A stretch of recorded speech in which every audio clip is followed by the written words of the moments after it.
Wanderer, The Ultimate Hippie Trail Journey. It's a great read. I have a ball reading it, and I think you will too. And we think it's going to make a very fine week by week series, if you will. TV, movies. Let's make it happen. Join us. Hello, folks. It's week 53. It's the grand finale. Our wanderer spends a couple of days in Amsterdam, then a jet plane to New York City. And then because he doesn't have enough money, he has to get on a Greyhound bus in Manhattan. He takes it through Cleveland to downtown Detroit to his home for the great reunions. And let's get on to the particulars.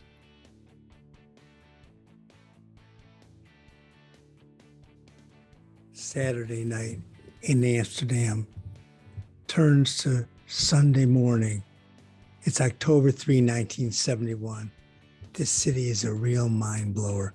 Bawdy, prostitutes, booze, dope, and more. I stay up until 7 a.m. jamming with a fantastic musician, Bob from Boston. We're in the Kabul Hotel, the same student joint I stayed in when I first came here in the beginning of my travels. Wow. So we really get into it. A group gig earlier that fades into other things. A jive student place it is, but it's cool by me. Now I take in my last taste of big, bad, bawdy, sinful Amsterdam. When I finally fall asleep, it's filled with weird dreams loaded with my apprehension of that mythic home. I get in the house and my family looks at me like, "Oh, it's you again?" I go to kiss my mom and she just stands there. Other weird dreams also bend my mind. It's 10/3/71. I get up. I go to the Modern Art Museum. It's really groovy. I check out the Anne Frank house along a canal. Nothing's really clicking though. I think I've just seen too much and now home is much on my mind. My plight and Amsterdam on my mood are pervading.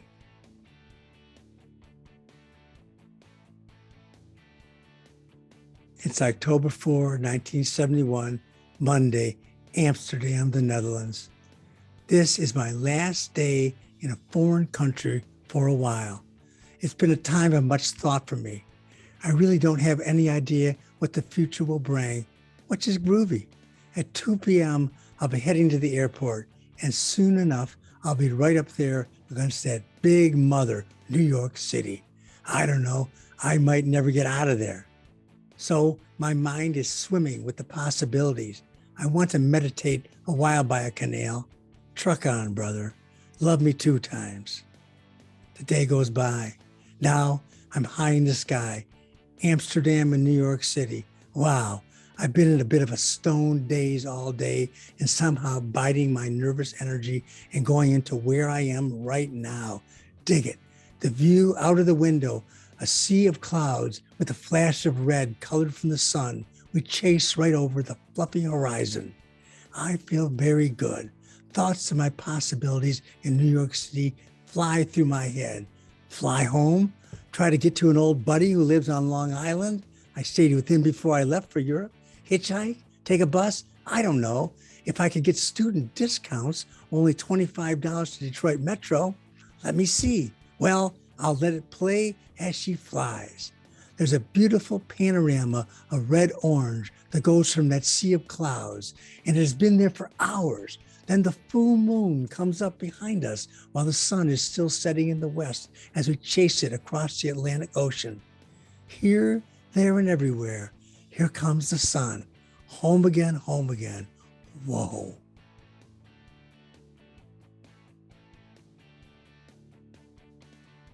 It's 5 October 1971.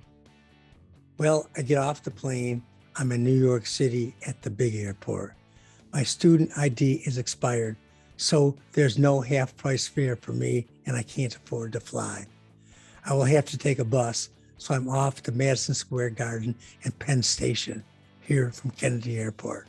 Somehow, I'm going to find my way to that Greyhound bus. And yes, I did. I went through Cleveland, and I got to downtown Detroit. I walk a few blocks to take a Detroit City DSR bus, the Hamilton Northland. As I'd always planned it, I walked that last mile home with that backpack on my back.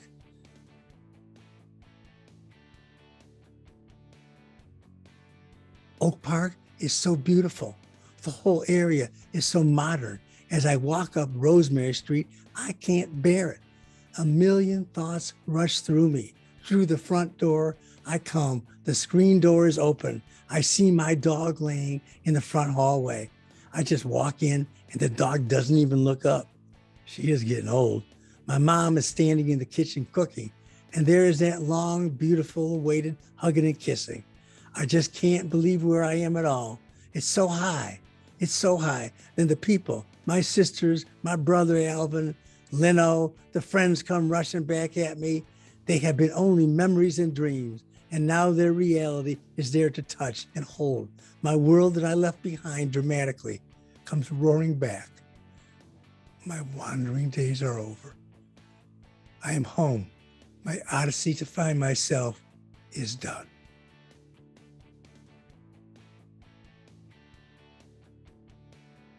My head is so blasted, so high, so puffed up. Each moment is a bizarre barrage of perceiving. Then, after a few days, I get real sick. I think it's asthma, but an emergency room hospital trip tells me of infection and a touch of pneumonia. So my first week or two are marred. Yes, I march around the world like some giant warding off illness, and I come home and get sick. I'm really bummed out. I want to have all my boundless energy to tell my tales, but I can hardly speak. Ego trip. I think I'm a conquering hero.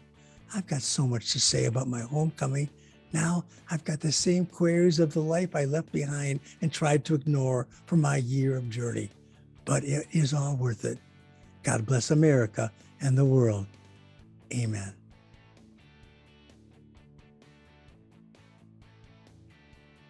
This homecoming, it's really like a movie.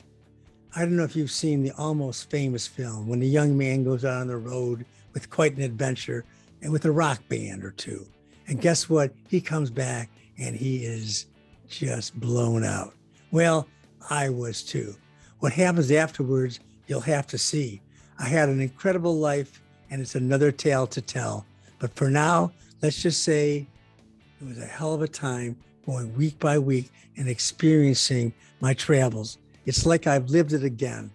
Thank you very much for putting up with me. I hope you've enjoyed the travel and may you be blessed. The Wander is a great read. It uses something we call the active voice.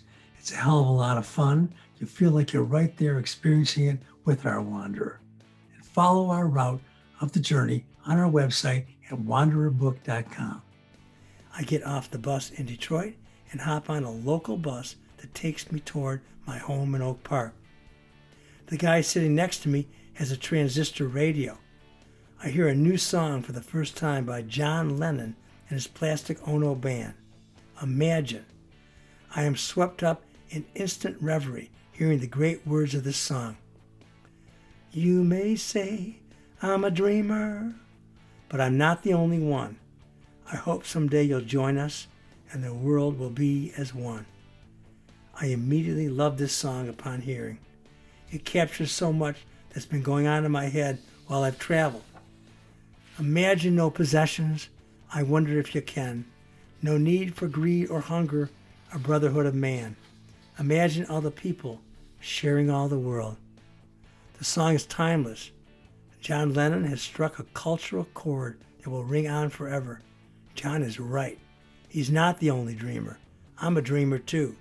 There are many of us around the globe and across the ages who dream of a similar utopia of man. In my wandering, I've grown to know God because I saw God in the people and in nature. Everywhere I went, I was fascinated by the multitude of places of worship to God. Churches, mosques, temples, synagogues. I may have had doubts before my journey, but the evidence of God has been reaffirmed by my wandering travels. It is through God's grace that human beings have been allowed to live on this earth. And when one considers the ignorance and stupidity and the power struggles of the human race, we are blessed to survive despite ourselves. The bus drops me off a mile from my home.